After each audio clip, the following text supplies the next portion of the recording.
Virat Kohli versus Shakib Al Hasan. Number 1, Virat Kohli একজন ভারতীয় cricketer, অন্যদিকে সাকিব আল হাসান একজন বাংলাদেশি অলরাউন্ডার ক্রিকেটার। প্রথম পয়েন্টটা বিরাট কোহলি এবং সাকিব আল হাসান দুজনই পাচ্ছে। বিরাট কোহলি ভারতীয় দলের হয়ে খেলে, অন্যদিকে সাকিব আল হাসান বাংলাদেশি দল হয়ে খেলে। তো এখানে আবারও দুইজনই এক এক করে পয়েন্ট পাচ্ছে। বিরাট কোহলি তার ক্রিকেট জীবন শুরু করে 2008 খ্রিস্টাব্দে, অন্যদিকে সাকিব আল হাসান তার ক্রিকেট ক্যারিয়ার শুরু করে 2006 খ্রিস্টাব্দে। তো এই দিক থেকে এগিয়ে আছে সাকিব আল হাসান, তার জন্য তাকে 1 পয়েন্ট দেওয়া হবে।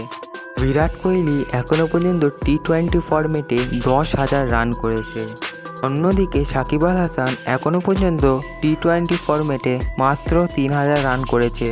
সেই হিসাবে এদিকে এগিয়ে আছে বিরাট কোহলি, তার জন্য তাকে 1 পয়েন্ট দেওয়া হবে।